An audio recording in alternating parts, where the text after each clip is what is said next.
Une des questions assez compliquées et peut-être même douloureuses. Comment c'est possible que des parents qui étaient des très bonnes personnes, qui ont tout fait ce qu'il fallait, et quand même pourtant on verra que de eux vont venir des enfants qu'a priori, superficiellement et peut-être même réellement, des enfants qui seront à l'extrême opposé de leurs parents. Comment c'est possible que du bon va venir, a priori, ce qui a l'air mal? Et ce n'est pas seulement une question entre des parents et des enfants, c'est même une question de la personne envers soi-même.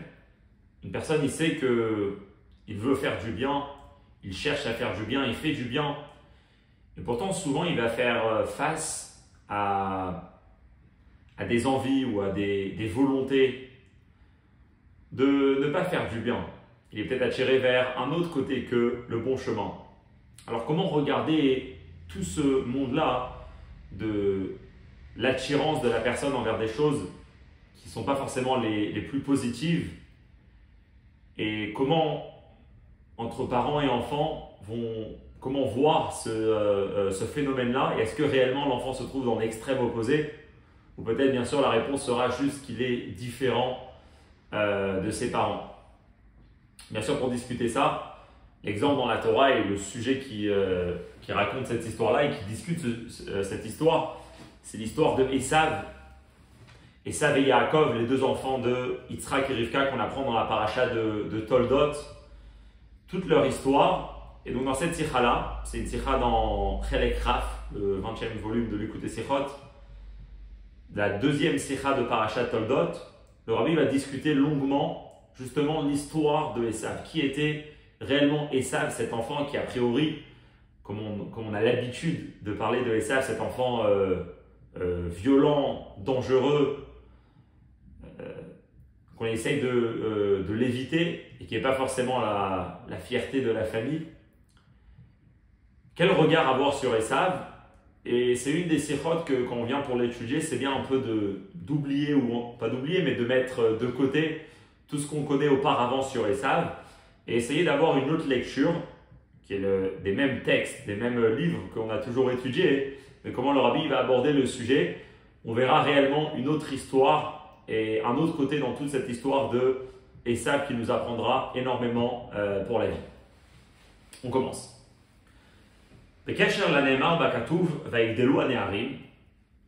En ce qui concerne ce qui est rapporté dans le Passouk, donc c'est dans les premiers versets de la paracha, lorsqu'on parle de la naissance de ces deux jumeaux, Yaakov et Esav, la Torah ne nous dit pas grand-chose sur eux, et puis elle nous dit à un moment, Vaïgdelu Aneharim, et les jeunes hommes, ces enfants-là, ont grandi. Itabi Yalkut Shimoni, c'est rapporté dans le Yalkut Shimoni, dans le Midrash. Ve Esav Ayabichlal. Esav est inclus dans ce mot qui dit Vaïgdelu, et ils ont grandi. Esav aussi, il faisait partie de cette croissance, de cette évolution. Et là, mais seulement chez Kilkel Bemaasav, à cause de son comportement, il s'est détaché de cette grandeur, et donc il faisait plus partie de ce Vaïgdelu, de ça que on parle dans le Passouk qu'ils étaient grands. Qu'est-ce qu'il veut dire le Midrash? Klomar, Pirush Ateva Vaïgdelu. Et là, Gadlut Beruchanimut. Au sens simple, bien sûr, Vaïgdelu Aneharim, ça veut dire et les enfants ont grandi. Ils ont grandi, ils sont rentrés dans l'âge adulte. Yaakov et Esav, ils avaient 13-15 ans. Le Yalkut, il veut apprendre que quand on parle ici, ils ont grandi, c'est pas seulement matériellement, dans l'âge, dans le temps, mais c'est même spirituellement, c'était des grands. Vaïgdelu Aneharim, on parle ici de grandes personnes. Spirituellement, c'était des géants. Comme le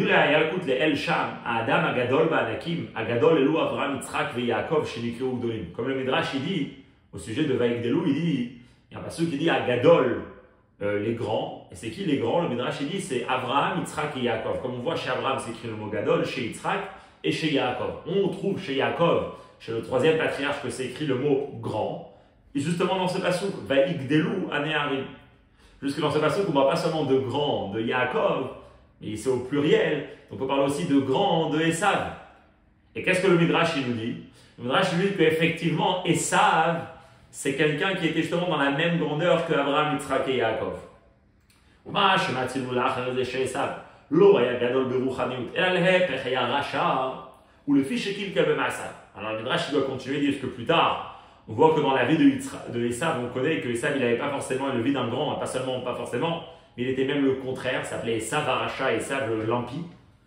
Donc moi, parler de l'Esav l'Ampi d'un côté, Esav il était grand, et effectivement ça c'est plus tard, à un certain moment dans la vie de Esav, Kilkel Bemaasav, il s'est lâché, si on peut dire, dans son comportement, il est parti très très très loin, et donc il s'est complètement déconnecté de cette grandeur que Esav avait. Ça, c'est ce que le Midrash il nous dit. Même dans le Zohar, on retrouve un peu la même idée qu'on retrouve dans le Midrash, que Esav, en fait, dans sa jeunesse, il avait une grandeur spirituelle. Qu'est-ce que le Zohar il dit comme ça? Les jeunes hommes ont grandi, Yaakov et Esav, ils ont grandi, ça veut dire quoi? Sitra de Avraham, Garim Lon Lid Gadala. C'est le côté d'Avraham, c'est grâce à Avraham que ces jeunes hommes ont grandi. Ou Srouté Siyalon, et c'est le mérite d'Abraham qui a aidé ces jeunes hommes à atteindre ce niveau-là. Ou Ava Mechanechlon Bemitzvot, c'est Abraham qui a éduqué ses petits-enfants Yaakov et Esav dans le chemin des mitzvot. Les Asga et Yaakov et Esav, là-bas le passage qui parle, il y a un passage qui dit qu'Abraham il a attaché ses enfants et ses petits-enfants au chemin de la Torah, et on dit c'est qui? Au pluriel, ses petits-enfants. C'est ses enfants au pluriel, vu qu'il avait que Yitzhak, un enfant. On dit c'est aussi ses petits-enfants, parce que Yaakov et Esav, il les a éduqués dans le chemin de la Torah. Ce midrash-là,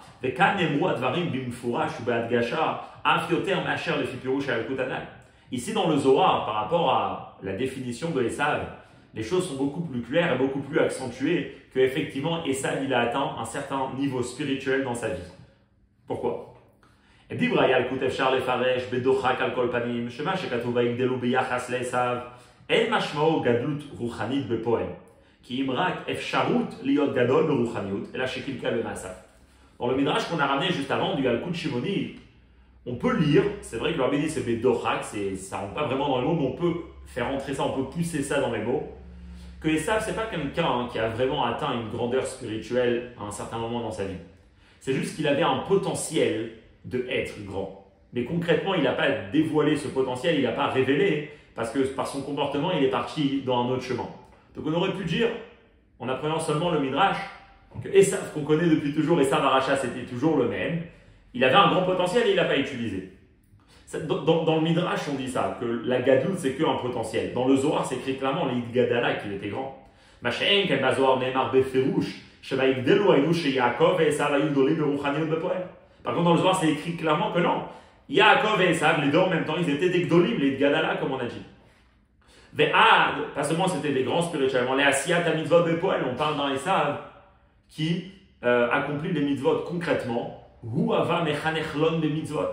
Comme c'est écrit que Abraham a éduqué ses petits-enfants Yaakov et Esav dans les mitzvot. Et donc ça, c'est le Esav qui n'est pas tellement connu. Le Esav, quand c'est écrit dans la Torah, Vaïgdelu Aneharim, les jeunes hommes ont grandi, on parle qu'ils ont grandi spirituellement, c'était des très grands. Et le Zohar, il nous dit que Esav, il a reçu cette influence de Abraham, son grand-père. Esav, il a grandi dans les mitzvot, il a évolué dans les mitzvot. Et donc, bien sûr, ça va réveiller une grande question. Vetzarich Lavin.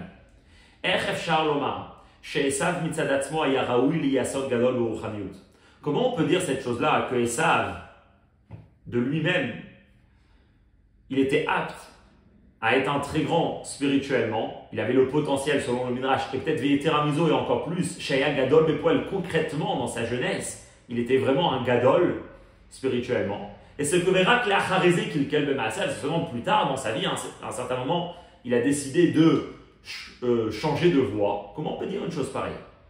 Pesha'a Shala Pasuk Vaidrotzetsu Abanim Bekirba, Amru Chazal, והדברים הובאו בזוהר עצמו מיד לאחר הפירוש הנ"ל על ויגדלו הנערים שכבר בימי אמו היה רץ ומפרכס לצאת לעבודה זרה. Et une histoire spéciale avec Esav. Le passage qui raconte au début de notre paracha que lorsque Rivka elle est enceinte de ses deux enfants, et les enfants, donc les fœtus, les deux jumeaux, couraient à l'intérieur d'elle. C'est quoi ils couraient à l'intérieur d'elle? Alors les Chachamim ils disent, et Rashi aussi ramène, c'est qu'en réalité quand Rivka elle passait à côté d'une maison de bonne action, une yeshiva. Ben, il y avait Yaakov qui poussait pour sortir, il était attiré par ça. Par contre, quand Rivka elle passait devant une maison d'idolâtres, une bête avoda zara, une maison où il y avait des idoles, où il y avait des personnes pas bien, niveau moral très très bas, ben là c'est Esav qui poussait. Esav il courait vers la avoda zara déjà dans le ventre de sa mère. Déjà, avant même qu'il est né, il était déjà attiré vers le mal. Il était déjà lié avec le mal, jusqu'à qu'il poussait pour sortir du ventre de sa mère. Et donc bien sûr la question se pose, comment un enfant que déjà depuis si jeune, il était tellement mauvais qu'il était attiré vers l'idolâtrie, l'interdit le plus grand de la Torah, comment une telle personne on peut dire que non, il avait une jeunesse qui était... c'était une personne qui avait un potentiel très très grand, et peut-être même il avait même une jeunesse qui était vraiment complètement consacrée à la Torah au mitzvot avec l'éducation de son grand-père Avraham. Et bien sûr, comme le Rabbi dit, cette question elle est très forte, puisque dans le Zohar, le même Zohar, juste avant qu'il nous dit que Esav il a atteint un niveau très spirituel avec des lois d'Arim, ce qu'on a lu juste avant, juste avant il nous dit aussi ce pshat que Vaïdrotsetsu Avanim, que les enfants ont couru, c'était que Esav il courait vers la Avodah Zara déjà dans le ventre de sa mère. Comme si dans le Zohar, ce n'est pas une contradiction de dire il y a un Esav qui veut aller faire de la Avodah Zara, et il y a un Esav qui est un très très grand spirituel, attaché à Dieu, etc. C'est pas seulement une question dans le Zohar, c'est pas seulement une question dans deux midrashim qui se contredisent, mais c'est même une question dans le Passouk. Yeter alken, techef lachar vaigdelu haneharim. Quand on prend le Passouk, juste après que c'est écrit et les jeunes hommes ont grandi, Mamshech hakatuv, le Passouk qui continue, Vayihi Esav, et Esav était ish yodé atzaïd, un homme qui connaissait et qui savait bien chasser, ish sadé, un homme du champ. Ça c'est la description. Un chasseur, un homme du champ, un homme de la rue. C'est-à-dire que le passage qui nous dit, c'est quoi que les enfants ils ont grandi? Comment ça s'est exprimé? C'est ça dans le fait qu'avant c'était un jeune qui restait à la maison, maintenant c'est un chasseur, maintenant c'est une personne de la rue, c'est déjà ce grand brigand là. Chez Yaakov c'est le contraire, comment ça s'est exprimé? Par le fait qu'il était Ishta, maintenant un tel qui était assis dans les tentes en train d'étudier. Donc le passage lui-même il est en train de dire que avec des lois arrive, c'est que maintenant ça y est, c'est devenu une personne autonome qui est apparu un chasseur, un homme de la rue. Donc après, comment on peut dire que le mot Vaïgdelou qui parle de grandir chez Esav, ça parle d'une grandeur spirituelle très très élevée que Esav a atteint dans sa vie. Ok, donc on a deux questions. Une question entre deux midrashim. Un midrash qui nous dit que Esav, un Zohar qui nous dit que Esav il est arrivé très très loin, très très haut spirituellement. Et un autre midrash qui nous dit que Esav depuis déjà, avant même qu'il naisse, il était déjà attiré vers le mal.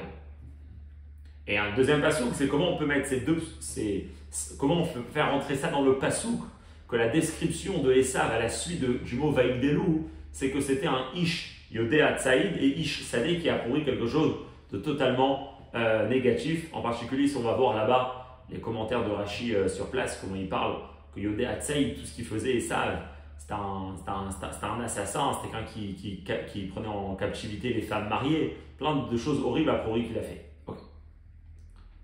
On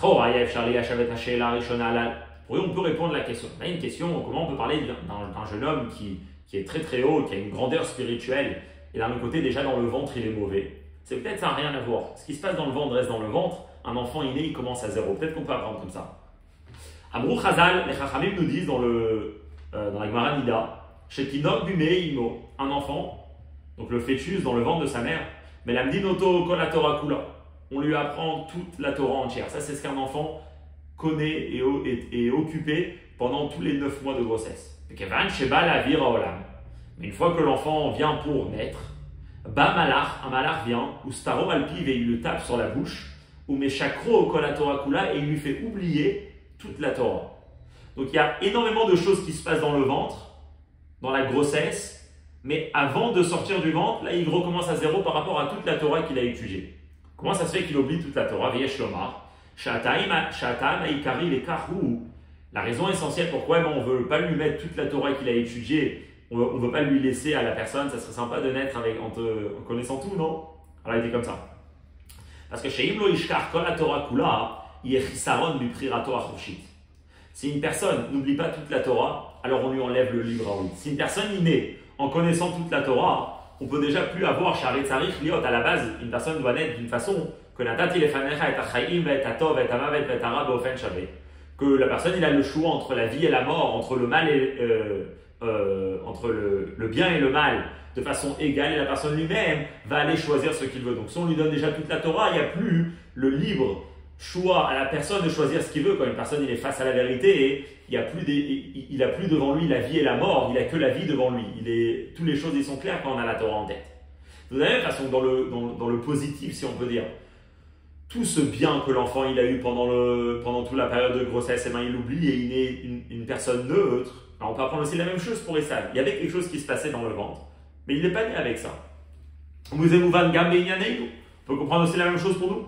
Chez Mishat, Aleda, qu'au moment de la naissance de Esav, Anagaz ou la route, ce comportement-là, de courir, d'être attiré vers l'idolâtrie,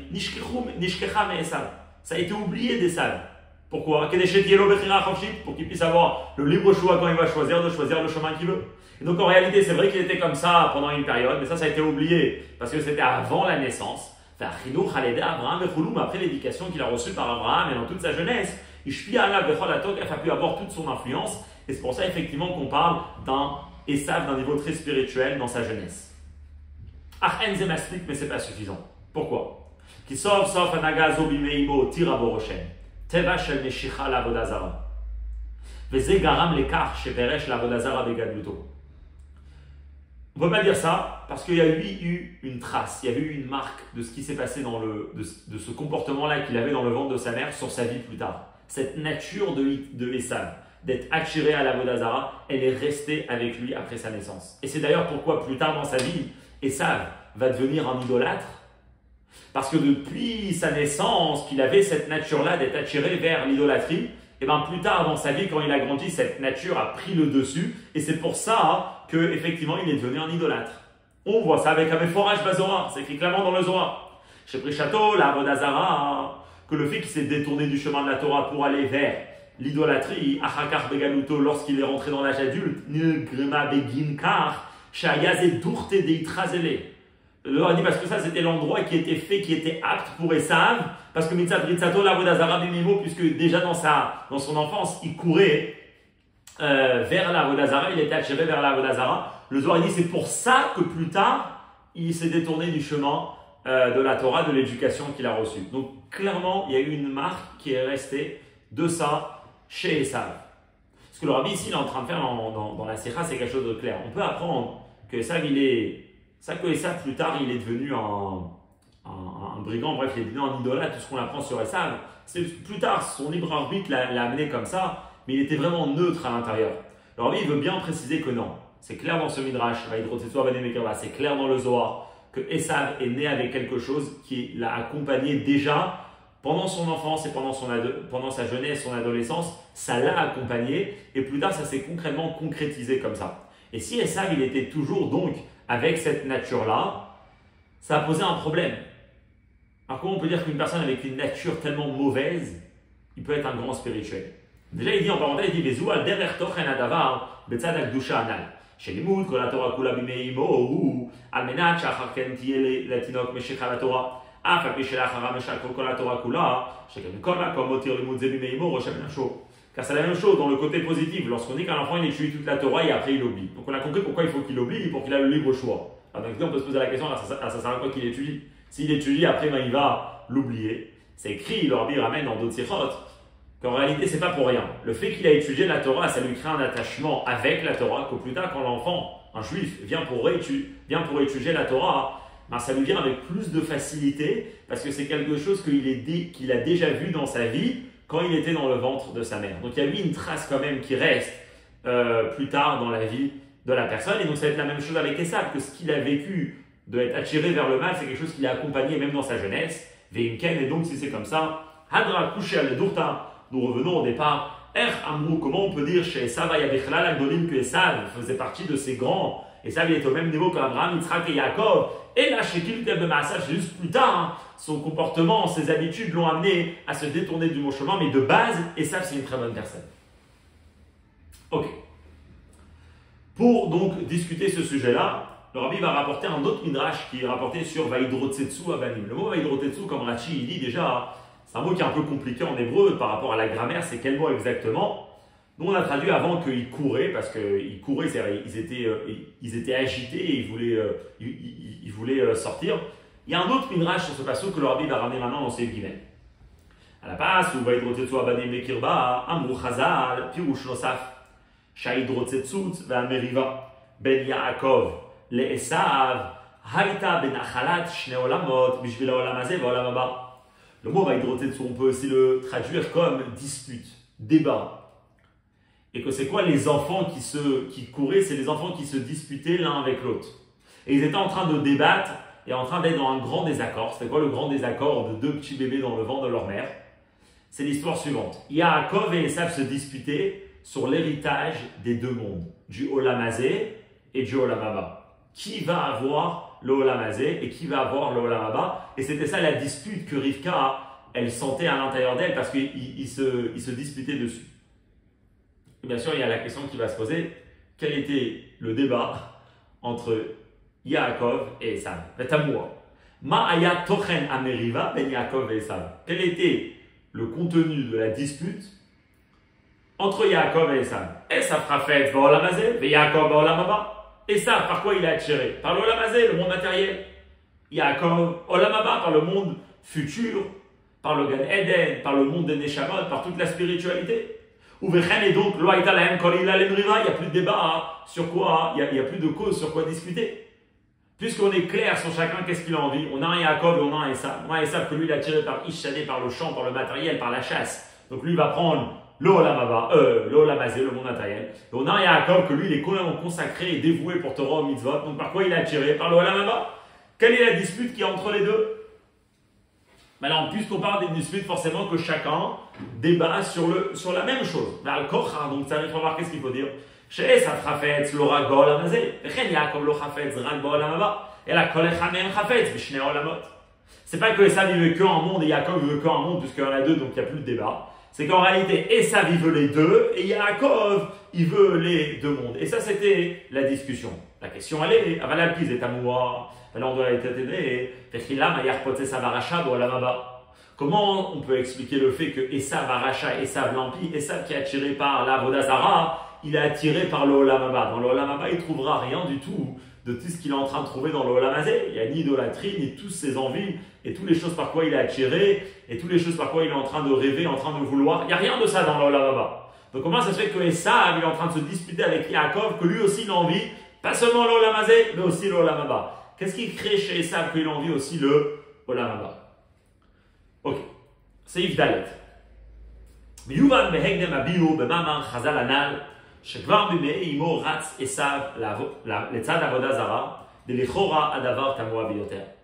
Pour commencer à comprendre sur Esav, qui il était Esav, d'un côté on voit qu'il était attiré vers le mal déjà depuis avant même qu'il naisse, qu'il soit dans ce monde. Et d'un autre côté on voit que Esav c'est un très grand spirituellement, concrètement, pas juste un potentiel, mais vraiment concrètement. Il faut d'abord essayer d'apprendre sur ce qu'on a l'habitude, donc comme on l'a dit ici, d'écouter sur Esav, que dans le ventre de sa mère, déjà, il était attiré vers la Vodazara. Et ça c'est étonnant. Pourquoi? Ha'avot hen amerkava le ratzon elyon. C'est qui les Avot, les patriarches? En l'occurrence, on va parler de Yitzhak, le père de Esav. Alors c'est écrit dans le Midrash que c'était Merkava, c'était la charrette de Dieu. C'est-à-dire, c'était la charrette de la volonté de Dieu. De même qu'un carrosse qui est attaché aux chevaux, on peut bien comprendre qu'il n'a pas de propre volonté, de propre envie, de propre idéologie, mais la charrette c'est un morceau qui la chose qu'elle fait, elle sert de moyen pour aider le cheval et la seule direction que la charrette prend, c'est d'aller et de suivre le cheval. Et c'est pas seulement qu'elle a une envie mais qu'elle la met de côté, mais c'est qu'une charrette ça n'a rien du tout. C'est vraiment uniquement là pour servir le cheval et pour suivre le cheval ou l'animal qui est en train de pousser cette charrette.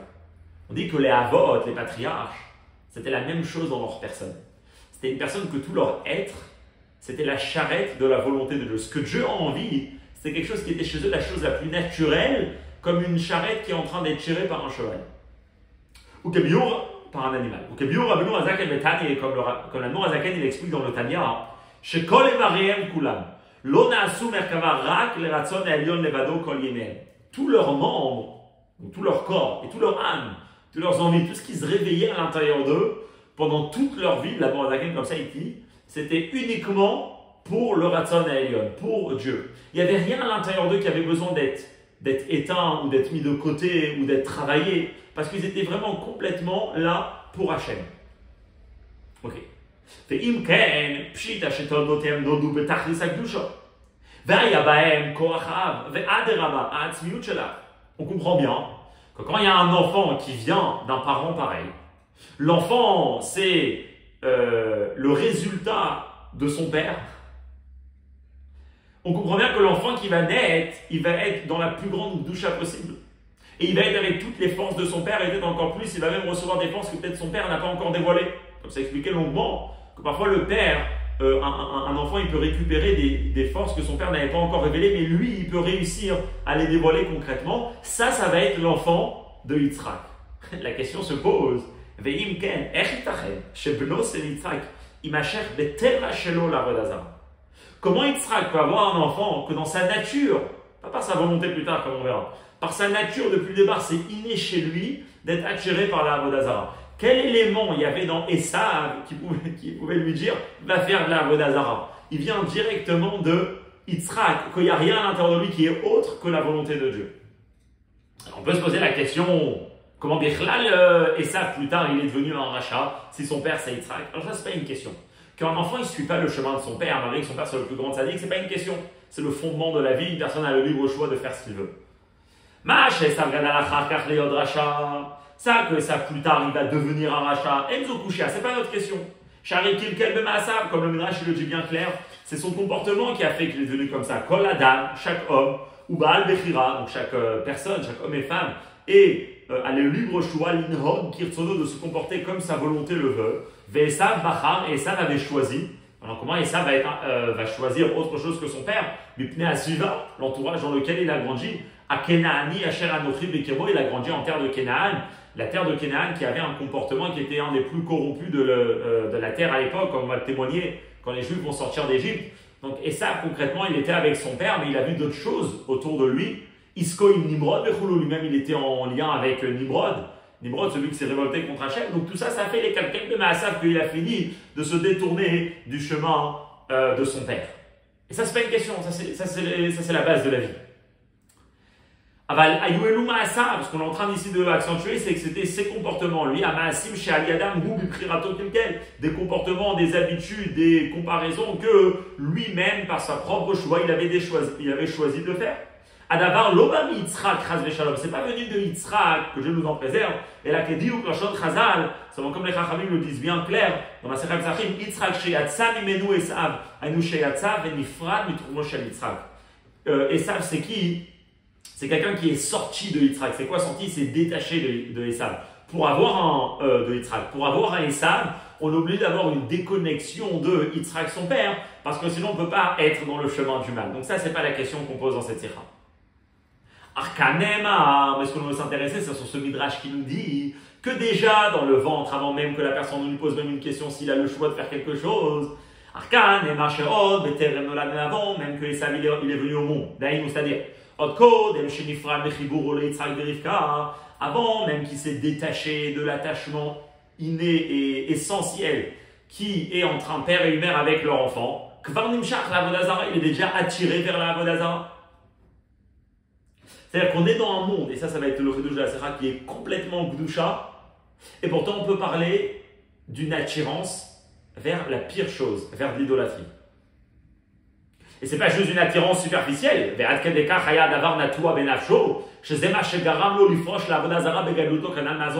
C'était tellement inné, ça faisait tellement partie de sa nature, de sa personne, que plus tard, comme on a vu au début de la Sikha, le Zohar nous dit que c'est pour ça que Yitzhak il est devenu idolâtre. Et donc ça c'est la question, comment d'un endroit tellement kadosh qu'est Yitzhak et Rivka, on peut avoir un mal tellement essentiel, qui fait tellement partie de la nature et de la fabrication, de la formation de la personne, à un tel point que ce qui va faire que plus tard il va être un idolâtre, c'est vraiment ce qu'il avait déjà dans le ventre de ses parents, qui étaient les plus grandes tzadikim possibles. Ok. Bio basé, l'explication dans ça.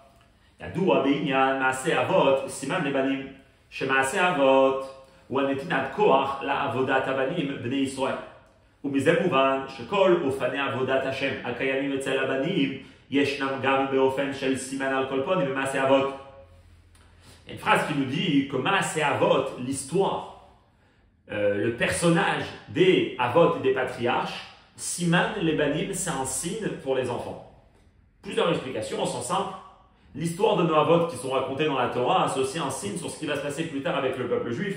Comme plusieurs commentaires, comme le fameux Ramban, il le fait, de montrer qu'à travers les histoires racontées dans la Torah, on est en train de nous raconter les grandes étapes du peuple juif au long de l'histoire. Après, il y a une explication un peu plus profonde. C'est que Maaseh Avot, c'est que les Avot eux-mêmes, c'est pas juste une histoire qu'on raconte sur eux, c'est une histoire qu'on raconte sur nous. Parce qu'en réalité, quand on est en train de lire leur histoire, on est en train d'apprendre qu'est-ce qui nous donne la force à nous d'être qui on est. À un tel point que tout ce qui existe chez le peuple juif aujourd'hui, pendant tout le long de l'histoire, en réalité, ça existait déjà chez les Avot, et c'est grâce aux Avot, grâce aux efforts des Avot, grâce à la façon de vivre des Avot, que nous, on a réussi à avoir ce qu'on a aujourd'hui. Donc c'est pour ça qu'il faut dire que quand on parle du service de Dieu qui existe dans le peuple juif, et dans toutes les catégories des Juifs, qu'il y a énormément de façons de servir Dieu, chacun selon son histoire, selon son passé, comme on verra.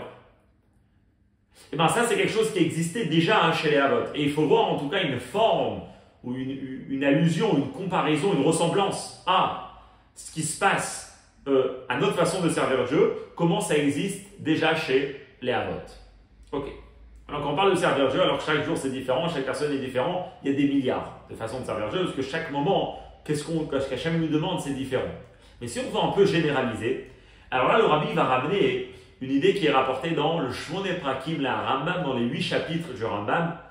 Le Rambam, il a écrit un commentaire sur tous les Mishnayot, il a écrit aussi sur Pirkei Avot, le Maxime des Pères, et il a écrit une introduction au Pirkei Avot qui s'appelle Shmoneh Prakim, les 8 chapitres du Rambam, parce qu'il y a 8 chapitres dans son introduction.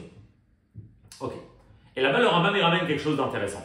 Rambam, Shmoneh Prakim, Mevaer Baruch, il explique longuement et Shne Ofane Ha'avoda, qu'il y a 2 façons de servir Dieu. Il y a la première, à Chassid Ameoulé, le Chassid, le pieux par excellence, ou le bon par excellence, c'est-à-dire, on va expliquer après, Shemilechatchila Mit'ave Rakletov. Le premier modèle, le premier profil, c'est qui? C'est celui qui désire uniquement le bien, pas seulement qui fait et qui se comporte seulement selon comment Hachem il veut, mais que même dans sa volonté, dans ses désirs, dans sa personne intérieure, il est uniquement réveillé et éveillé pour des choses qui sont bien comme Hachem le veut.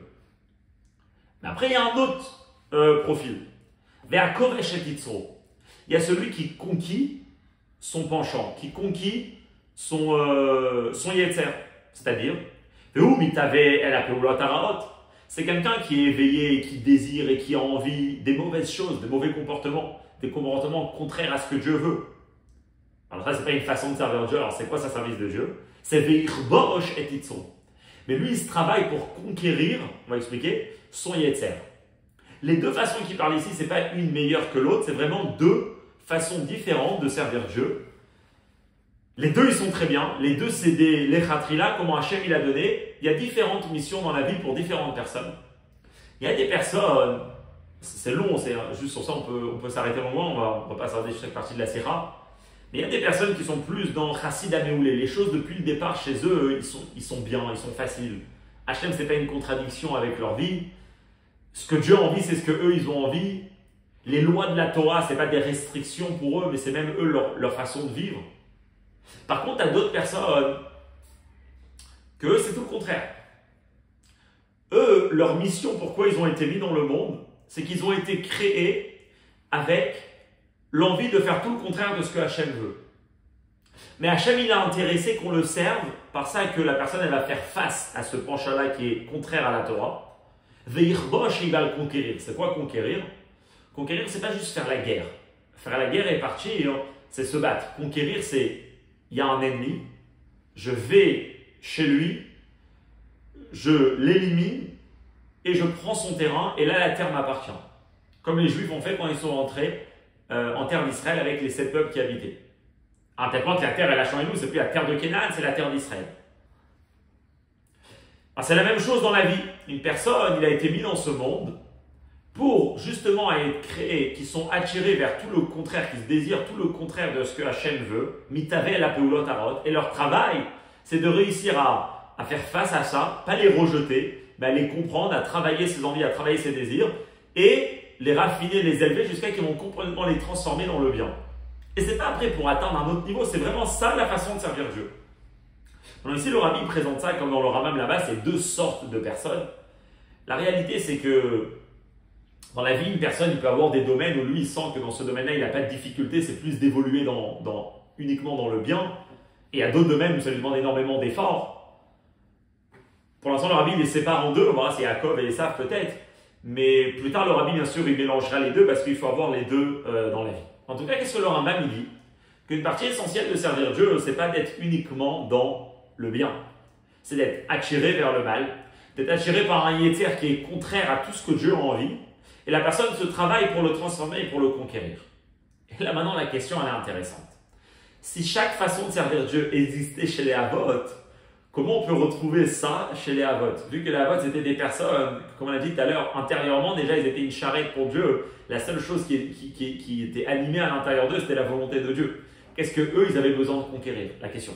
Droucha Asvara, puisque l'Avot c'est Merkava de Dieu. Comment on peut retrouver dans l'action des ancêtres, dans la vie de nos ancêtres, dans la façon de servir Dieu de nos ancêtres, Asiman les banim, la avoda des kovesh et titzro. Un signe, une force qui nous donnera à nous la possibilité de pouvoir conquérir notre yetzer, vu qu'eux ils n'avaient pas de yetzer autre que ce que Dieu veut.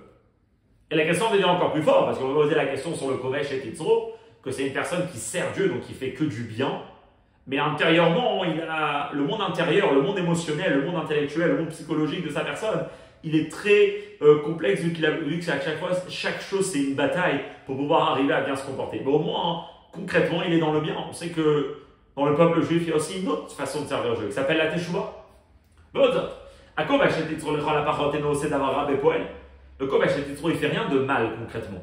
Ou il a un désir, il a une envie, il est attiré vers les mauvais comportements. Avec des poils, mais concrètement, il y a Serah Katot, fait seulement le bien. Parmi le peuple juif, il y a des gens que la façon de servir Dieu, c'est tchouva, c'est avodat tikun, les maaseh bimditov, c'est d'arranger une action qui était mauvaise. Il y a eu concrètement quelque chose de pas bien qui a été fait, eux, ils travaillent pour l'arranger.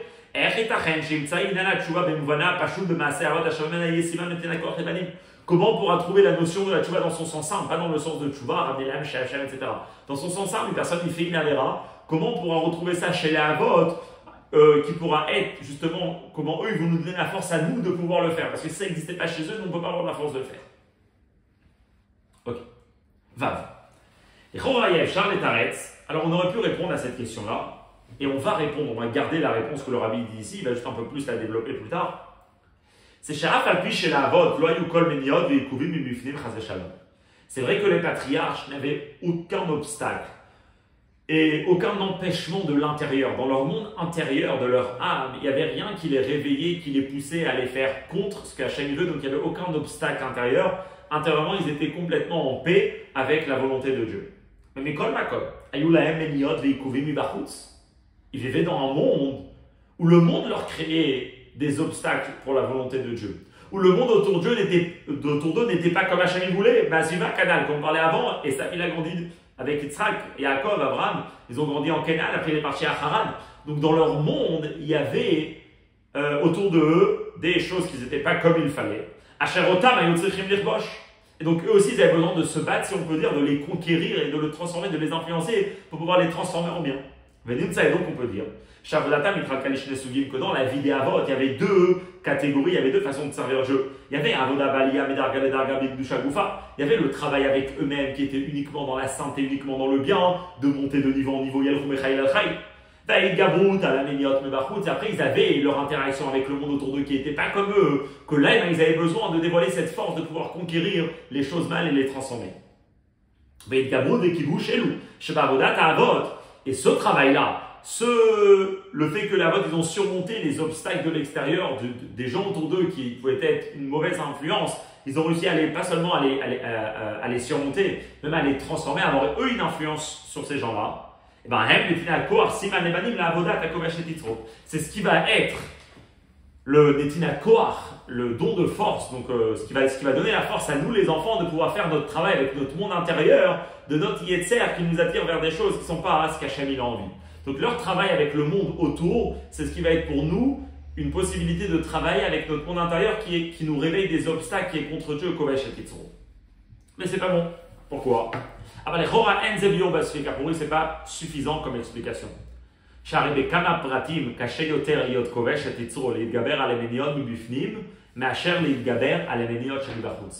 beaucoup de fois, on sait très bien de la vie, c'est beaucoup plus difficile de surmonter, de travailler et de raffiner un manque intérieur et un obstacle intérieur, une difficulté intérieure personnelle, plutôt que surmonter et travailler avec un obstacle qui vient de la vie extérieure. Beaucoup de gens, ils sont très très forts à aller faire des grands changements dans le monde, mais dès que ça vient dans leur vie personnelle, dans leur vie intime, dans leur vie de tous les jours, là-bas, il y a des grandes difficultés parce que c'est beaucoup plus profond, c'est beaucoup plus difficile à travailler avec ces parties de l'âme.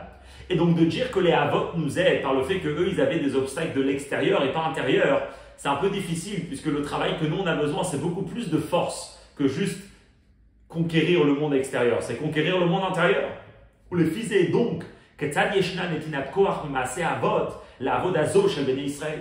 d'où les Havot nous ont donné cette force de pouvoir à nous, le peuple juif aujourd'hui, à faire ce travail-là de Kovesh et Titzro, de réussir à raffiner, à élever et à faire face à tous ces désirs indésirables et qui sont, si on peut dire, négatifs, et à les travailler et les transformer. Ok, et là, on va dire quelque chose de très très beau, qu'on pourra trouver chez les Havot, même s'il n'y avait pas la même chose, mais pour ça, il faut avoir un œil un peu plus profond sur le service de Dieu. Et une des explications qu'on peut donner à ça, comment chez les Havot, on peut trouver une similarité à notre travail que nous on a avec intérieurement, que eux a priori n'avaient pas.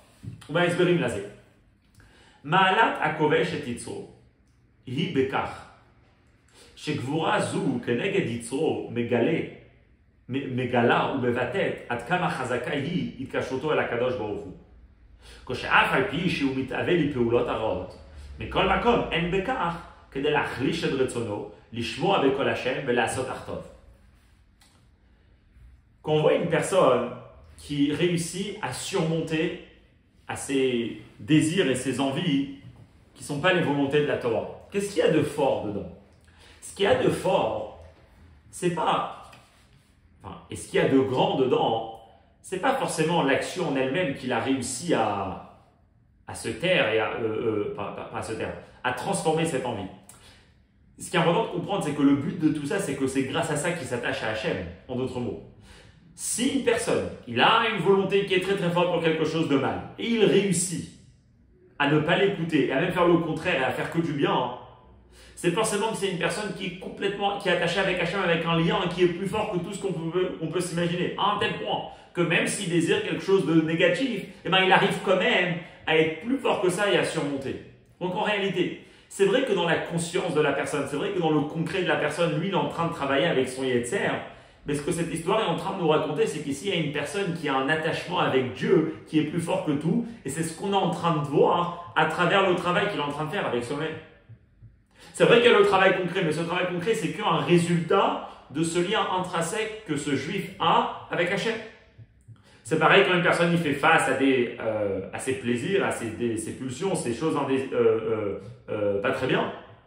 Et bien, derrière c'est de la même façon on peut dire ça, mais à Fieter même encore plus, c'est quand on parle par rapport à la qualité spéciale, à la grandeur du Baal Tshuva. C'est quoi la force d'un Baal Tshuva? C'est que malgré qu'il a trébuché et concrètement il était dans le mal, son lien profond, son lien réel, son lien intrinsèque qu'il a avec Hachem, il est tellement fort jusqu'à qu'il va entraîner chez lui, qu'il va réussir à conquérir le mal, c'est-à-dire regretter le passé, et revenir dans le service de Dieu. Qu'est-ce qu'il veut dire? C'est vrai que quand on s'arrête dans la forme de ce qu'on est en train de faire, dans le concret de ce qu'on est en train de faire, il y a plein de différences dans le peuple juif. Mais en réalité, c'est tous la même chose. On est tous ici en train de dévoiler un lien avec Hachem qui était très fort. Chez un, ça va se dévoiler par le fait qu'il grandit énormément dans la Gdusha. Chez l'autre, ça va se dévoiler par le fait qu'il a besoin de travailler avec son Yetzer. Chez l'autre, ça va se travailler par le fait qu'il a besoin de faire Teshuvah, que ça montre que son lien avec Hachem il est plus fort que la Vera qu'il a fait, vu qu'il arrive à regretter la Vera. Mais ce qui est en train de se passer ici, c'est qu'il y a un lien avec Hachem qui est en train de se dévoiler. Alors, si c'est comme ça, d'où on a ce lien avec Hachem? Ça, on l'a dit à vote. Ou le fichach. Maaseh avot siman lebanim ugam benoga lavodat hakovesh et titzro bavodat hashuvah. Ça que le peuple juif prend sa force de nos patriarches, c'est même par rapport au travail de conquérir notre Yetzer Hara et de faire Teshuvah. Pourquoi?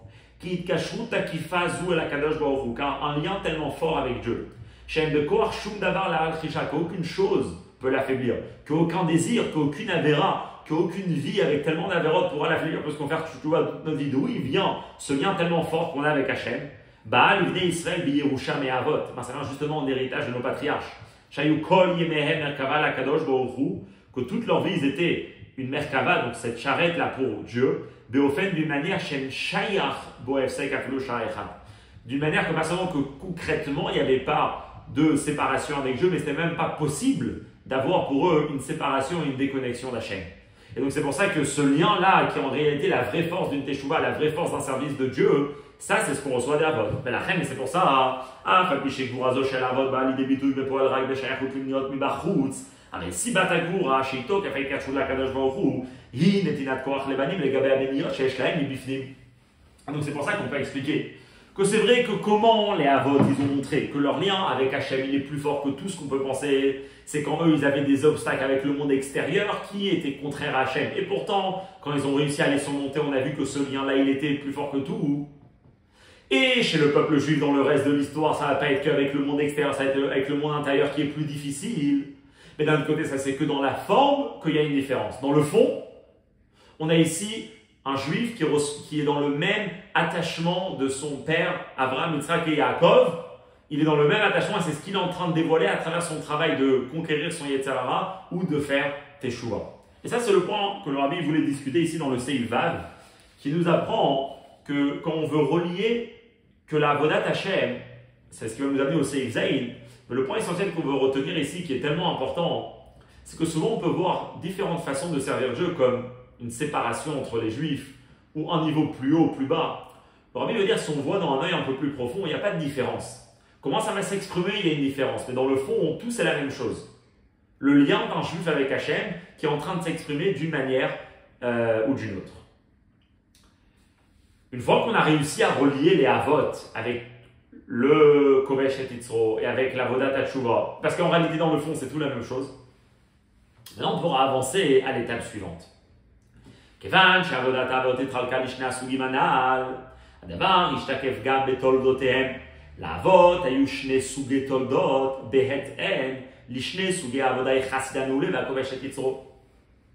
Comme on a expliqué, il y avait le travail des Avot avec eux-mêmes, que c'était que dans la Gdusha, puisqu'il n'y avait rien de mal, il n'y avait rien de négatif à l'intérieur d'eux qui les attirait vers le mal. Après, il y avait le travail avec le monde autour, qui était le travail de conquérir le monde, de transformer le monde. En d'autres mots, dans eux-mêmes, il y avait le chassid anéoulé, le premier modèle de Avodat Hashem, et il y avait avec le monde extérieur le kovesh et titzro. Alors si c'était comme ça dans leur propre service de Dieu, il faut dire que aussi dans leurs enfants, c'est-à-dire dans ce qui va venir des Avot, eh ben, il y aura aussi les deux façons de servir Dieu, chassid anéoulé et kovesh et titzro. Ou Be'inyané, nous dans notre sujet par rapport, dans chaque Avot, il y avait ça pour Abraham, Yitzhak et Yaakov, le Rabbi ramène en bas, Abraham il a eu Yitzhak et Ishmaël, Yaakov il a eu Issachar et Zevulun, sans entrer dans les détails. Chez nous, que l'on est en train de discuter Yitzhak, ça va être Yaakov et Esav. Ou Be'inyané, nous, Elouem, Toldot, Yitzhak, ça c'est les enfants de Yitzhak. C'est qui les enfants de Yitzhak? C'est Yaakov et Esav à Amurim, ma paracha. Yaakov et Esav, comment ils sont racontés dans la paracha, dans la Torah. Yaakov, Aya Ishtam, Yoshev, Oalim et Chassid Améoulé. C'est qui Yaakov? Une personne intègre, tan, entier. Il n'a pas de problème intérieurement.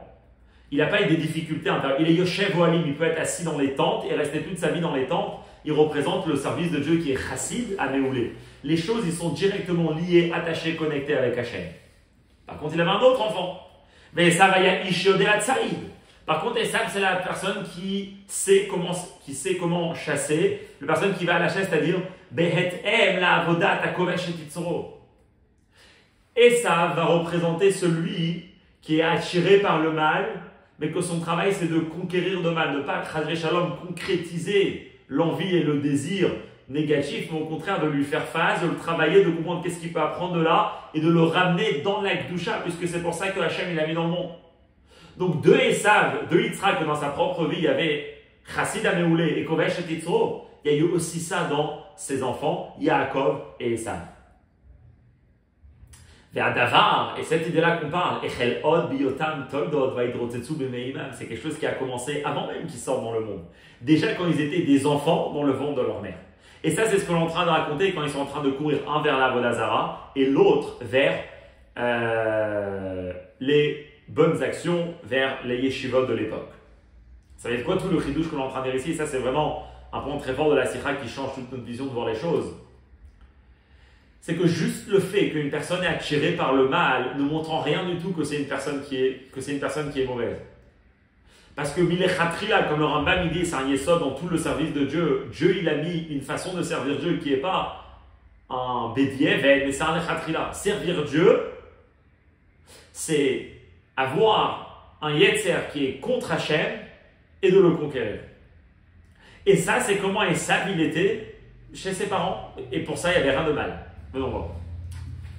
Et la Shebekan Yeshno Chiluk. Ici, on va voir quelque chose d'une différence entre Yitzhak lui-même, que lui, quand on parlait de Kovesh et Yitzro, c'était qu'avec le monde extérieur. Et chez ses enfants, ça peut être aussi avec leur monde intérieur. Donc, on va voir ce qu'il va dire. Chez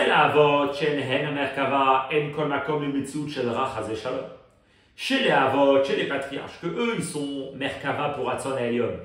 On ne peut même pas parler d'une envie qui est là pour la raffiner, puisque eux, ils sont complètement Merkava la Hachem. Donc même pas une possibilité pour pouvoir la faire face et la transformer, une possibilité d'envie vers le mal, c'est pas possible chez eux, puisque c'est complètement pour Hachem.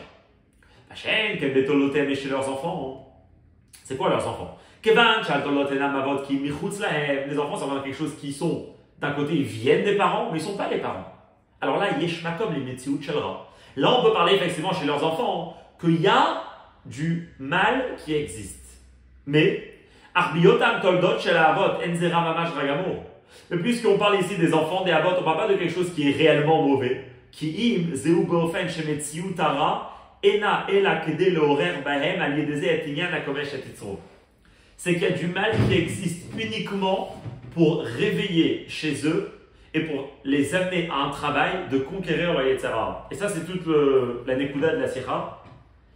C'est qu'Hachem, il envoie toutes ces envies-là, toutes ces attirances, le fait que la personne est intéressée par d'autres choses que la Torah. Et ça, c'est pas quelque chose de mal.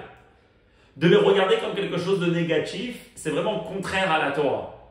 Parce qu'Hachem, il les envoie exprès, pas pour les concrétiser, pour qu'une personne y comprenne qu'est-ce qu'il peut apprendre d'eux, pour qu'une personne y comprenne comment utiliser ça dans la Gdusha, s'il fait un bon travail. Alors, si on ne rentre pas dans la Sikha exactement comment le faire, c'est un peu quelque chose d'essentiel à savoir.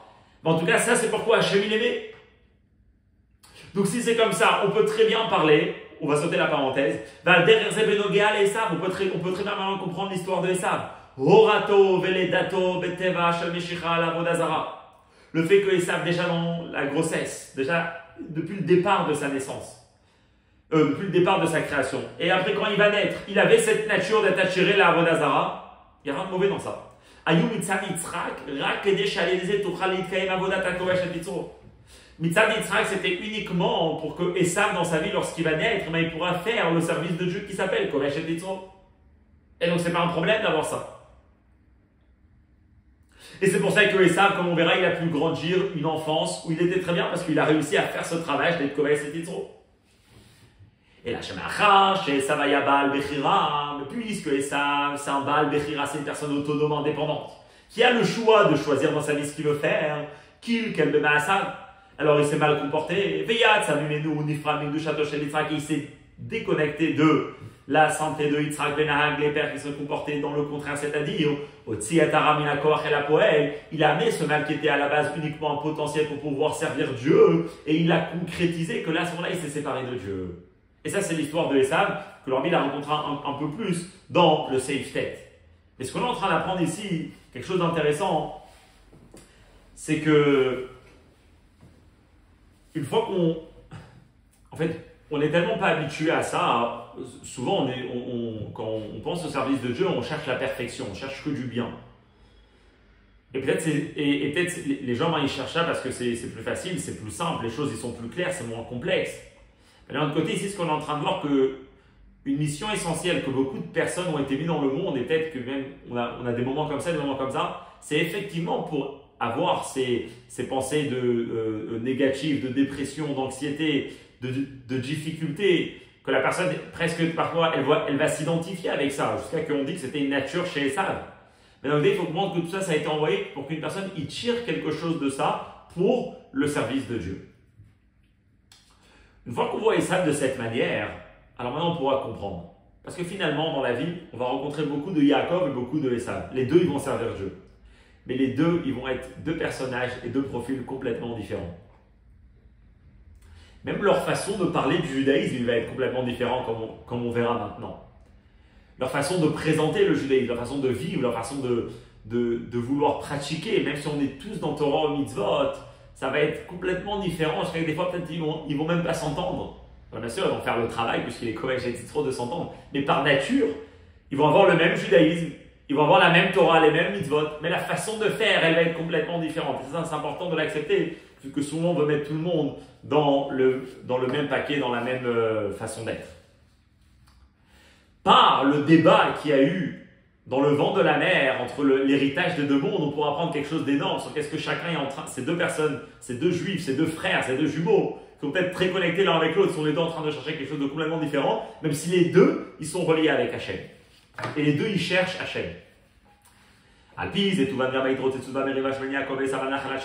on comprendra le débat et la dispute entre Yaakov et Esav sur l'héritage des deux mondes.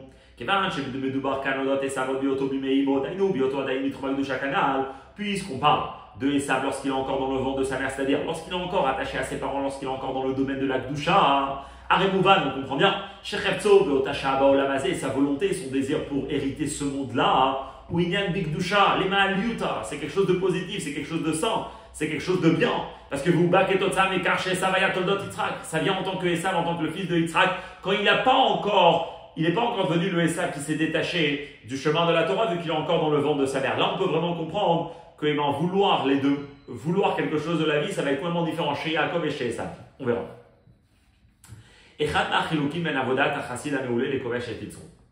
Une des différences qu'on pourra soulever entre comment le Chassid Améoulé et comment le Kovesh et Titzro, ils sont en train de servir Dieu, c'est la chose suivante.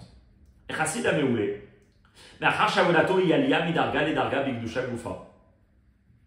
ce Chassid Améoulé, que lui, il est uniquement dans la Gdusha, dans l'exemple de Yaakov, une personne qui est complètement dédiée à la Torah, au mitzvot, dans ses tentes, complètement déconnectée du monde, dans un monde de Gdusha. Quand on va le rencontrer, et même lui quand il se rencontre à lui-même, qu'est-ce qu'il est en train de ressentir? Que l'objectif et l'essentiel, c'est quoi? C'est la perfection de la Gdusha. Et c'est quoi la perfection de la Gdusha? C'est Olam Haba. Chez Olam Barour, les Lota Rovet Tovera Kulo Kodesh, ou les Kachou Mishtokek Kumitave. Quand on parle ici du Olam Haba, on n'est pas dans un débat est-ce qu'il y a comme il a envie de mourir ou il a envie de rester dans ce monde. Est-ce que ça lui a envie de rester dans ce monde? Il n'a pas envie de mourir pour aller dans l'Olam Haba. Bien sûr, ici, qu'est-ce que le Olam Haba représente? Qu'est-ce que le Olam Hazé représente? Le Olam Haba et le Olam Hazé, c'est deux idées, c'est deux façons de voir le monde, c'est deux façons de comprendre quel est l'objectif et quel est l'essentiel dans la vie. Le Olam Haba, c'est le monde où il y a uniquement du bien, comme il dit, c'est le monde qui est raffiné, c'est le monde où il n'y a pas de mal là-bas, il y a uniquement du bien. Et le Olam Hazé, c'est le monde du challenge, le monde des missionnaires, des épreuves où la personne a besoin de travailler pour atteindre un objectif. Le Chassid Améoulé, son objectif, son intention, son but essentiel, c'est quoi? C'est de vivre une vie de Olam Haba. Par contre, celui qu'il a été mis dans le monde et que sa façon de s'attacher à Dieu, c'est uniquement lorsqu'il y a un challenge et lui, il le conquit, il le transforme. Mourkashbos, que lui, il ressent chez Karamala ou Bavoda Bolamazé, que lui, il a envie d'être, où il a envie de servir Dieu, c'est dans ce monde-là. Pourquoi? Chez Boyashna, Meniod, Vekouvim, à la mode d'Esteri, vous nous gaber avec Ovsham. Parce que c'est dans ce monde où il peut rencontrer des obstacles, des empêchements, des voiles. Dieu il est caché, Dieu il n'est pas clair, la vie elle n'est pas simple, il y a des grosses difficultés, il y a des grosses pensées négatives qui sont présentes, des sentiments très négatifs et très durs à supporter. Pourtant lui c'est ce qu'il a envie, pourquoi? Parce que il comprend que c'est en surmontant et en transformant toutes ces pensées-là, c'est sa façon comment il va s'attacher à Dieu. Donc par nature, on peut avoir deux juifs qui veulent s'attacher à Dieu, mais qui veulent des choses qui sont complètement différentes. Ils recherchent un monde qui est complètement différent. D'un autre côté, comme on l'a dit, alors là, il n'y a plus de débat, on dit oui, non, les deux, ils sont en train de se disputer et sont sur les deux mondes. Pourquoi? Et là, c'est ce qui va être intéressant. Les deux personnes qu'on parlait jusqu'à maintenant, ce n'est pas deux personnes. Une personne, il a besoin d'avoir les deux mondes, et le Olam Haba et le Olam Hazé. Et il va dire comme ça. Maintenant, on va comprendre que le débat, est-ce que chacun recherchait, c'était qu'il voulait les deux mondes. Pourquoi? Ces deux façons de servir Dieu, en réalité, chacune doit avoir aussi l'autre. C'est-à-dire, même ce chassid améoulé, on parle d'un juif, on parle d'une âme dans un corps, on parle d'une personne qui vit dans ce monde. Il a besoin de se marier, il a besoin de monter une famille, il a besoin de travailler, il a besoin de vivre une vie matérielle. Donc en réalité, bien sûr que lui, il a un objectif qui est quoi? Qui est d'avoir un monde qui est complètement kadosh. Mais lui aussi doit être occupé avec ce Olam Hazé.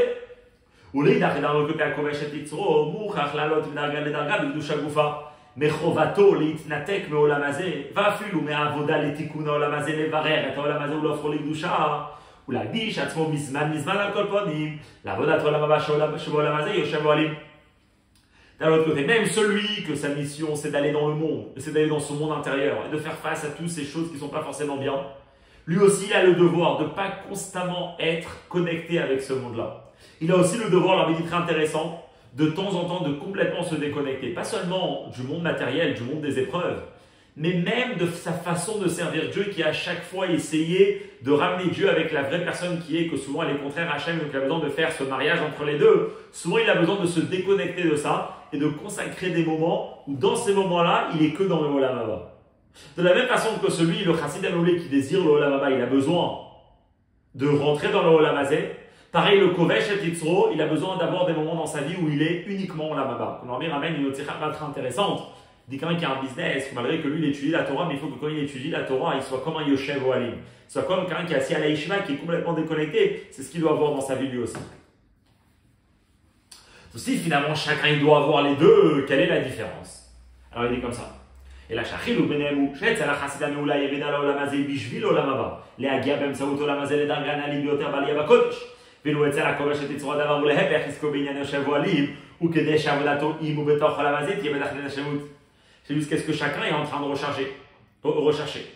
Le chassid améoulé, même quand il est engagé dans le monde matériel, même quand il est engagé dans quelque chose qui le déconnecte de sa Torah, pourquoi il est engagé dans toutes ces choses-là? C'est pour permettre à plus tard, quand il va rentrer dans son monde, il va être encore dans un niveau plus élevé. D'un autre côté, le Kovesh et Yitzro, pourquoi il va aller prendre des moments, il va complètement se déconnecter, étudier la Torah, s'élever, se renforcer, parce qu'il a besoin de la force pour faire son travail, de Kovesh et Yitzro. Donc du coup, les deux, ils sont dans les deux mondes, mais il va chercher autre chose dans le monde dans lequel il est. Le Chassid Améoulé, il va chercher de faire son devoir dans le Olam Hazé pour être complètement bien dans son Olam Haba. Le Kovesh et Yitzro, il va aller étudier, il va aller se déconnecter, il va aller être dans un monde que de Kedusha pour qu'il puise assez de force pour pouvoir après faire face à son Yetzer Hara et pouvoir le raffiner, l'amener à Hachem. ולפיכך, donc, מצד עניינו של יעקב יושב אוהלים, החלטתו היא שיש לרצות בעולם הבא, ואף עולם הזה הוא בשביל עולם הבא. Yaakov, celui qui est assis dans les tentes, il décide quoi? Bien sûr qu'il faut le Olam Hazé. Le Olam Hazé est un moyen pour être complètement dans un monde de Olam Haba. Olam Haba, c'est-à-dire un monde complètement de Kedusha. Par contre, Esav, comment c'est plus Esav Aracha? C'est Esav en tant que modèle dans sa vie de Dieu. L'essentiel pour lui, c'est l'Olam Hazé. L'essentiel pour lui, c'est de faire face à toutes ces difficultés, à ces dépressions, à ces addictions et à ces volontés, et à ces idées qui le perchent maintenant. Ça, c'est le travail. Ça, c'est comment on s'attache avec Hachem.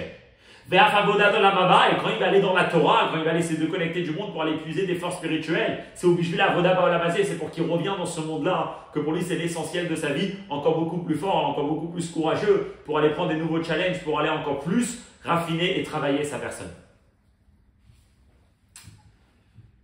Ok, donc après on a répondu à la majorité des questions, on a compris comment de Yitzhak peut venir à Esav, parce que ce qu'on est en train d'apprendre, et c'est l'idée de cette sikha, c'est que être attiré par le mal, c'est pas quelque chose de bien, c'est une façon de servir Dieu. On a compris aussi quel était le débat entre Yaakov et Esav, deux juifs qui cherchent Dieu, qui cherchent Hachem, mais que dans nature, ils ont été donnés une mission différente. et de ne pas les voir les deux les mêmes parce que les deux ils vont peut-être vivre de la même façon, ils vont avoir le même judaïsme. Mais ce qu'ils vont rechercher, ce qui va leur parler dans Torah Mitzvot, ça va être quelque chose de différent et chacun va voir un monde qui est un moyen pour l'autre. Maintenant, il va revenir aux questions du départ, comment on peut comprendre le Zohar, que d'un côté, Esav il est attiré par le mal, et d'un côté, c'est un très bon enfant dans sa jeunesse, et on va comprendre aussi le passage.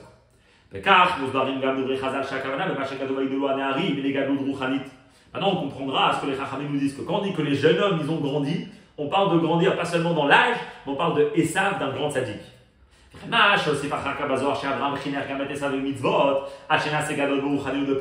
Qu'on ne parle pas seulement d'un potentiel d'Esav d'être un très grand, mais on parle d'un Esav concrètement qui a été éduqué par Abraham et qui était complètement engagé dans Torah Mitzvot. Il est comme ça. Abraham,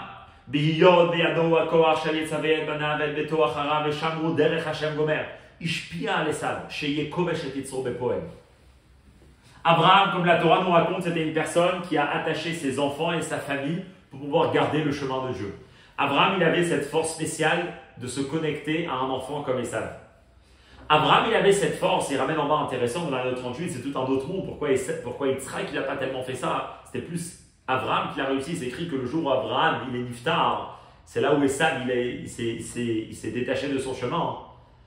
C'est parce que Esav, il a compris lorsqu'il voyait Esav. Lorsqu'il voyait un enfant comme Esav qui était attiré vers le mal, et que quand il discutait, il voyait un enfant qui grandissait dans une maison d'Abraham et de Yitzhak, et pourtant il pouvait dire qu'il a des envies et il a des rêves qui sont vraiment contraires à la Torah. Abraham, il n'avait pas peur, parce qu'il comprenait que c'était comme ça que Esav il est né, c'est comme ça que Hachem il a formé Esav, parce que c'était le travail d'Esav de faire face à son Yetzer Hara et de le transformer. Et Abraham, il a concrètement réussi à mener Esav dans ce chemin-là pendant toutes ces années où il était à côté de lui. Et donc c'est pour ça que avec Delou Anéharim, c'était que Esav, concrètement, il était dans Torah Mitzvot. Comment on comprend ça dans le Passouk? Dans le Passouk, c'est écrit avec Delou Anéharim, et juste après, c'est écrit Yodé Hatzaï Ish Sadeh. Et c'était un chasseur et un homme du champ. Après, on parle de quelque chose de mauvais, on parle déjà de Esav mauvais. Il dit non, je peux t'expliquer ces mots-là, une nouvelle explication très intéressante, que c'est pas quelque chose de négatif, et c'est pour ça que ça va bien avec Delou Anéharim. Il dit maintenant, Zéou, Shema Shecha Katouf, avec Delou Esav. Parce qu'il nous dit que comment Esav il a grandi, il battait, ça s'est exprimé dans l'idée que Benyan Bayi Esav Ish Yodé Hatzaï Ish Sadeh, qui Gaminyan Ze qui fait Shiou Mitzad Abraham et Yitzhak Olema Luta. Parce que même cette idée-là, quand on le regarde d'un point de vue de Abraham et Yitzhak, c'est-à-dire comme il faut le regarder, et ben c'est aussi quelque chose de positif. Pourquoi? C'est qui Esav, comme on l'a dit? C'est qui sa nature de cet enfant? C'est Biyoto Ish Sadeh, Sheoved Avodato Baolam. Ish Sadeh, c'est-à-dire un homme du champ. Un homme du champ, c'est l'un décrire qui est Esav et pourquoi il a été mis dans ce monde. Esav, il a été mis dans ce monde pas pour rester dans un monde déconnecté du grand monde, si on peut dire, mais non, il a été mis pour être cette personne qui est dans le champ. Le champ, c'est, comme à l'époque, c'était l'endroit où il n'y a pas beaucoup d'habitants, où là-bas il y a toutes les tentations et les difficultés qui sont présentes. Esav, il a été mis dans ce monde pour faire son travail là-bas. Il est kedeli gaber ala alamot vaesterim shel hasadeh ou lechavsham. Pour qu'il puisse surmonter toutes ces difficultés, ne pas tomber à ses tentations, ne pas tomber à tout ce que ses pensées essayent de lui faire croire que lui, il est réellement, que c'est une personne pas bien. Qu'est-ce qu'il a besoin de faire? Eh bien, il est obligé d'être une personne qui sait chasser. C'est quoi qui sait chasser? Au képi ou jrachi, la tsoud veleramot. Il doit être une personne rusée. Une personne ne peut pas faire face à ces difficultés de la vie s'il ne sait pas être rusé. Qu'est-ce que ça veut dire être rusé? Comme à la chasse, une personne il va à la chasse. S'il se met en face de l'animal, l'animal il va sauver. Il est obligé de se cacher. Il est obligé de montrer une apparence comme si c'est l'ami de l'animal, comme s'il ne veut rien faire à l'animal. Et au moment où il sait que maintenant c'est bon, et bien là il change complètement la raison pourquoi il est là. Il dit ça c'est la façon comment travailler avec notre Yetzer Hara, comment ils savent, ils travaillent avec le monde autour. Quand même, comme c'est expliqué dans beaucoup d'endroits. Quand on a envie de faire le travail comme il faut dans le monde extérieur, on a besoin, si on peut dire, d'être un rusé, c'est-à-dire, il faut s'habiller dans les habits de celui qu'on veut discuter, et quand c'est la personne avec soi-même, il faut rentrer dans le monde, dans les mots, dans le langage, dans la façon de vivre, et dans l'état d'esprit que la personne est dans ce moment-là. Aïnou, c'est-à-dire chez Allah Neshama, Marie, cette personne c'est une Neshama, une personne très élevée. Il doit aller tasek Benyan Olam, il doit être occupé dans les choses du monde, car Achila Oshtia Vechulu, manger, boire, etc. Achar le Marit, Aïn, En Lahem Kol Shayachut Elea. Capori, c'est des mondes qui lui, il n'a rien à voir. La personne, il va commencer à se dire pourquoi mon Yetzerara, il a envie ça. Mais sa Neshama, il est beaucoup plus loin que ça. Sa Neshama n'a rien à voir avec son Yetzerara. Pourquoi même il doit se poser la question? Beaucoup de personnes, ils ont peur de se poser ces questions. Et même s'ils n'ont pas peur, ils disent c'est pas bien de poser cette question parce que la Neshama, elle est très élevée, donc elle n'a rien à voir avec ça, effectivement. Pour travailler avec ce monde, il faut être rusé, il faut rentrer dans le monde qu'à la base on pense qu'on n'a rien à voir. Mais mais lorsqu'on aura la bonne kavana et la bonne façon de voir toutes ces choses-là, alors il va on pourra raffiner et élever les étincelles de santé qui se trouvent dans ces sensations, qui se trouvent dans des émotions, qui se trouvent dans ces endroits-là, dans ces choses-là qui ont besoin d'être raffinées. Ça, c'est le travail de Esav. Maintenant, on comprend bien. Esav, il grandit. C'est quoi la solution pour Esav de travailler? C'est s'il va être un Ish Yodea Tsaïd. Esav, il a compris que son travail, c'est d'aller à la chasse, c'est d'être. C'est de rentrer dans le monde de celui qui a besoin d'être raffiné. En l'occurrence, c'était lui dans cette histoire-là. Tout ça, c'était comment c'était de Abraham et Yitzhak. Mais concrètement, on a c'est pas ça qui nous roche à Abraham et mais une fois que l'éducation d'Abraham, l'influence d'Abraham s'est arrêtée, et Esav s'est déconnecté du monde de Yitzhak et d'Abraham, alors là, c'est là que concrètement, Esav, il n'a pas fait le travail pour lequel il a été mis, mais il a concrétisé ses idées, ses désirs qui étaient négatifs. Yatzal et Arboudra, et donc il est sorti dans le mauvais chemin et effectivement, il n'a pas fait la mission pour laquelle il a été créé. Et ça, si on peut dire, c'est un peu la tragédie de Yitzhak, de Esav, pardon, qu'il n'a pas su comprendre sa personne, il n'a pas su comprendre son âme, il n'a pas su comprendre que s'il avait tout ça, c'est pas parce que vraiment il voulait concrétiser toutes ses envies, mais c'est parce qu'il devait les regarder, il devait les comprendre, il devait apprendre quelque chose d'eux dans le service de Dieu, il devait les transformer, les modifier pour bien les utiliser de la meilleure manière comment lui réellement il en vit. Mais lui, il n'entendait pas ce message profond. Ce message profond qui venait de son âme, qui avait une mission, pourquoi il avait toutes ces sensations, et ça, ne l'avait pas compris. Il entendait uniquement l'envie en soi, et l'envie en soi, elle était négative, et c'est pour ça qu'il s'est déconnecté de qui il était, qui il aurait pu être. Ok. Jusqu'à là, la sikha elle termine, et là, maintenant, à partir du Seiflut, le Rabbi va rajouter quelque chose. À Bioranal, chez Esav, Kefi, Shenran, Yitzhak, Tovu. Toute cette explication qu'on a vue dans la sikha, qu'en réalité, on peut voir Esav, comment il vient de Yitzhak, pas en tant que quelqu'un de mauvais, mais en tant que quelqu'un qui a une mission de raffiner ce monde-là. Matim im, vedim amibu rabenu azaken, betar machemi kesh Yitzhak la tête abrochot Esav. Cette explication qui est bien sûr prise de certains endroits, mais c'est le rabbi qui l'a construit.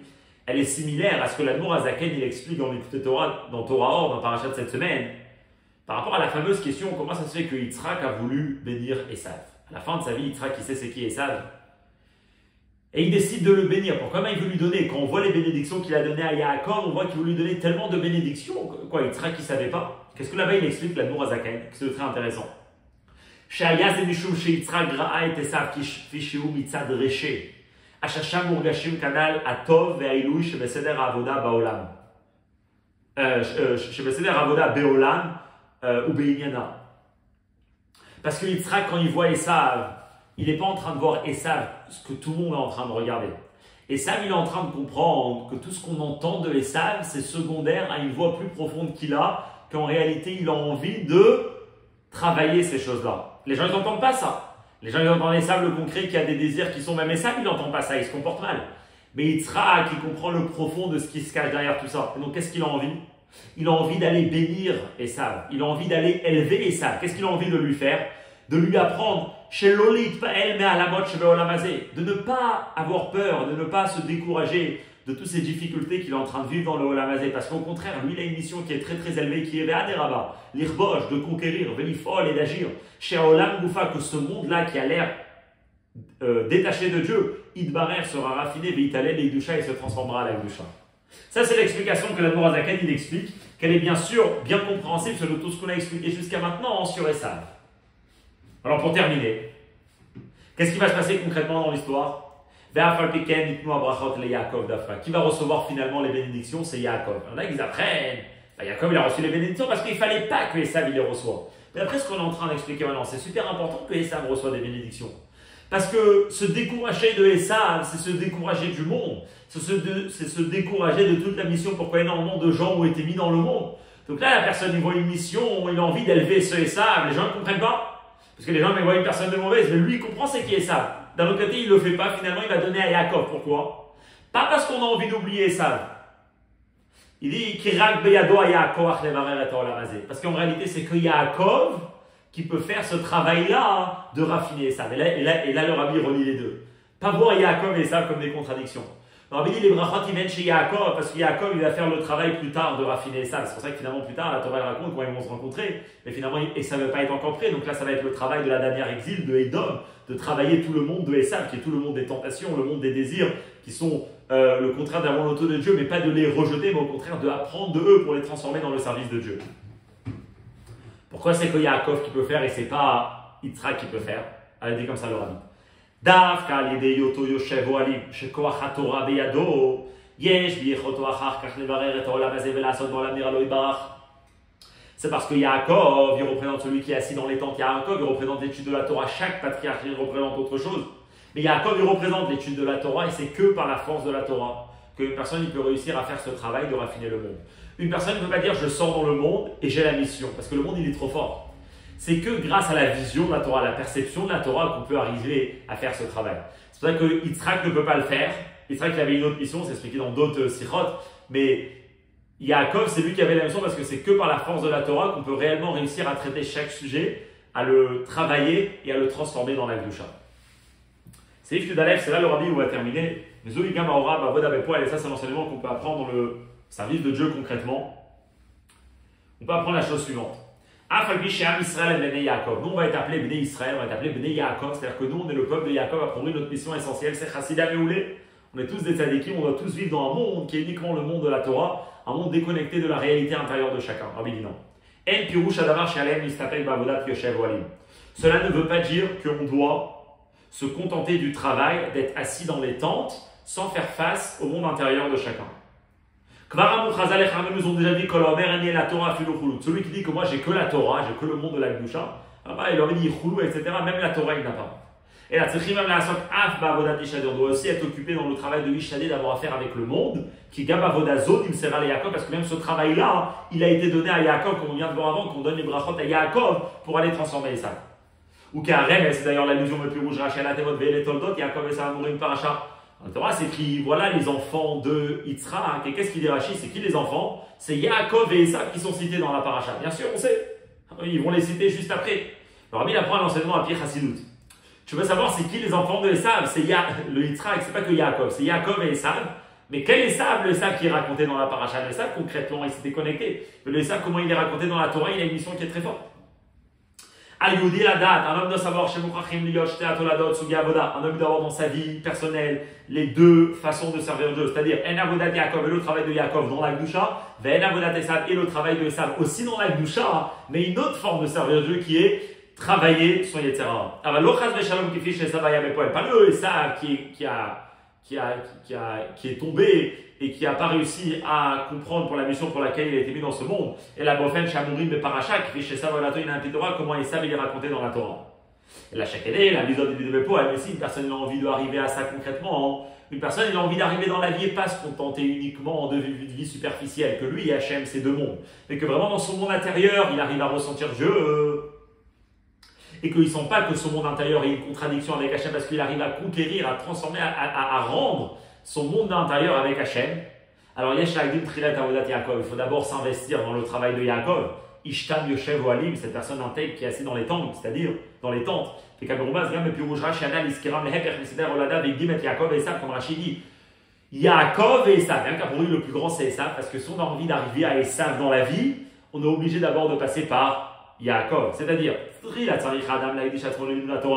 d'abord, une personne doit se consacrer à l'étude de la Torah. Ou Beofen, et d'une manière, chez Ishtam. C'est quoi Ishtam? L'imot Torah bitlimut. Étudier la Torah en oubliant complètement ses envies personnelles. En oubliant complètement qu'est-ce que la personne elle désire personnellement. Mais complètement s'émerger dans un monde de Torah où il n'y a que la Torah qui existe sans la personne. Pourquoi ça? Pour connaître la vérité de la Torah. De ne pas essayer de détourner l'intention de la Torah et de adapter son Yetzer Hara et de adapter la Torah à son Yetzer Hara. Rechercher la vérité qui est dans la Torah, quelque chose d'intéressant, étudier sans aucune prénotion personnelle ou avec une personne elle est intéressée d'arriver à une certaine conclusion. Vraiment étudier la Torah comme il faut. Une fois que la personne sait le faire, il pourra réussir à faire un travail personnel sur lui. Maintenant, le rabbi parle même par rapport à Ishadé, avec quand on va avoir une interaction avec des gens autour qui ne sont pas dans le monde de la Torah, que le rabbi dit c'est très important quand on va influencer des gens. On a avant le Kinous HaShluchim, on va pour faire ce travail d'aller aider d'autres personnes, de faire attention à soi-même, être rempli de Torah pour réussir à aller influencer les gens, comme il dit ici. Ou beyachad, une personne il doit savoir, un homme il ne doit pas rester uniquement dans son propre monde et se contenter de la Torah qu'il est en train d'étudier. Après qu'il fait son travail de Yoshev Ohalim, il faut aller agir dans le monde. Il faut aller chasser, c'est-à-dire qu'il faut aller prendre des choses du monde, des animaux du monde et d'en faire de eux des mets, des plats pour Hachem, comme il ramène le Pérec Chavzein, le chapitre 27 dans le Tanya, qu'en réalité, si on va là-bas, les deux personnes qui parlent, le Benoni et le Tzadik, et bien en réalité, c'est le Kovesh et Titzro et c'est le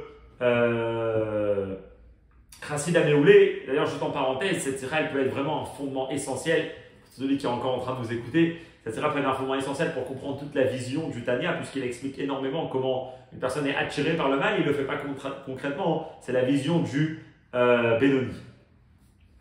Mais quand il y a une personne d'aller dans le monde et d'aller chasser, c'est-à-dire d'aller rapprocher des gens dans le monde, on ne peut pas juste aller comme on est dans le monde de la Torah. Une personne doit s'habiller dans les habits du monde, c'est-à-dire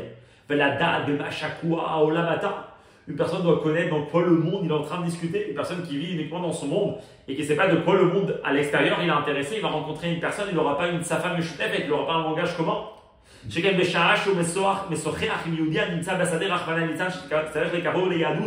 Quand on vient rencontrer un juif qui se trouve dans le champ, c'est-à-dire une personne qui ne se trouve pas dans le monde de la Torah, on veut le rapprocher au monde de la Torah. On ne peut pas aller venir lui parler en Lachon HaKodesh par exemple, la personne ne comprend pas.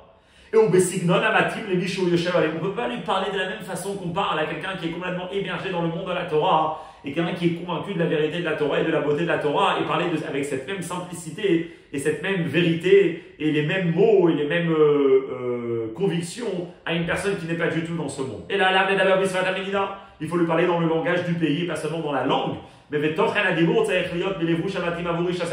Il faut aussi adapter les notions qu'on transmet à la personne à qui on est en train de parler et pas juste lui raconter des idées qui ne sont pas du tout complètement adaptées à lui, même s'ils sont écrits clairement dans la Torah. Comment il dit le Rambam ou Belachon Rambam, les Arezotto Bidvarim Shema Uvim Etzlo, les Ktanot Shanam, Chulu Goze Chulu, Shadim Minalem Yafim, ou Shalem Besechlo Yoter, Maman Chulu, Yichabducha, Kol Zemegouné, Bavna Mitzarech Nenu Tsechel Adam. Normalement, il parle quelque chose de très intéressant, il dit une personne qui vient pour influencer, c'est un petit enfant. C'est vrai que la Torah c'est vrai, et la Torah c'est bien pour tout le monde. Mais il faut lui dire, prends des bonbons, à l'époque c'est prends des noix et tu vas avoir la Torah. Après, cet enfant il grandit, je vais te donner des belles chaussures. S'il grandit, tu vas avoir de l'argent grâce à la Torah. Il grandit encore plus, de lui dire Torah de l'honneur. En d'autres mots, c'est vrai que ça, comme il dit le Rambam, c'est quelque chose de mégouné, c'est quelque chose d'horrible. Une Torah qui est tellement belle, on va lui dire tu le fais pour des choses qui sont complètement secondaires et inférieures à la Torah. Mais le Rambam il dit si c'est la personne qu'on rend compte, elle est dans ce monde-là, c'est comme ça qu'il faut lui proposer la Torah, parce que la Torah c'est une vraie valeur qui doit atteindre tout le monde. Pareil, si on rencontre une personne que lui, il ne faut pas le séduire, mais il a besoin d'écouter la Torah avec un langage qu'il pourra l'accepter, il faut le faire. Alors le Rabbi m'a dit il ne faut pas avoir peur de s'habiller dans le monde de Esav. Pourquoi? C'est vrai que maintenant, dans la discussion, on est en train de lui parler de noix, rien à voir avec la Torah. Et puisque la personne elle-même, il vient d'un monde qui était complètement immergé dans la Torah, le shliach l'envoyé, il est là, mais il ne vient pas d'un monde qui est au même niveau que le monde de l'extérieur. Il est dans un monde qui est beaucoup plus élevé. Parce qu'il était complètement plongé dans la Torah lui-même, dans sa propre vie à lui. Alors, Adavar Magen Alav, alors il sera protégé, ou Maftiach, il sera assuré, chez Avodato Basadeh, que son travail dans le champ, Tiyé les filles d'Arké à Torah, sera selon le chemin de la Torah. Veyuelu Toldot Yitzhak Amorim et Paracha, et que le résultat qu'il aura, ça sera qu'il aura une relation avec le monde, mais un Esav, pas un Esav concret comme Esav, il est tombé dans le mal, un Esav comme il était dans la Torah, que la relation avec le mal, la relation avec le monde extérieur, c'est juste un moyen pour s'attacher avec Hachem. C'est par ça qu'on accomplira le travail de Toldot Yitzhak, c'est-à-dire de servir Dieu de ces deux façons-là. Niske Bekarov, on méritera très prochainement l'Isman à un moment, chez Boyomrou et Yitzhak Yata Abinu, on se tournera vers Yitzhak, la Gemara dit, et on dira que Yitzhak, toi tu es notre père, vu que nous, on était tes enfants, on a eu le comportement de Yaakov et Esav dans notre propre vie, et que cela se passe Bigeoula Ha'amitid Ve'Ashlema Alede Mashiach Tzidkenu, dans les délivrances véritables et complètes à travers Mashiach, que ça se passe très prochainement. Si on peut terminer, et celui qui nous a écouté jusqu'à maintenant, n'hésitez pas à nous dire si vous aimez bien ces sikhot, comme ça on continue bien à les faire et étudier encore beaucoup de belles choses, de belles sikhot ensemble. Cette sikha elle est tellement importante parce qu'elle nous apprend vraiment un monde que souvent on essaye d'éviter, on essaye de mettre de côté parce que c'est un monde qui est interdit, c'est un monde qui est obscur, c'est un monde qu'on n'a pas le droit de parler et le Rabbi dit au contraire. Tout le travail d'une personne, c'est de ne pas repousser son Yetzer, mais c'est de conquérir son Yetzer.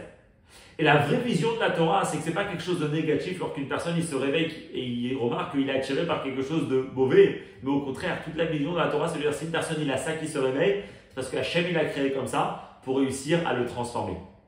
Mais la condition pour pouvoir réussir à vraiment faire ce travail, c'est uniquement si on est d'abord complètement et on prend énormément de force dans la Torah. Une personne qui rentre dans ce monde-là sans être bien solide, sans être bien fort avec la force de la Torah, très facilement il se retrouvera pas comme le Esav de la Torah, mais comme le Esav concret.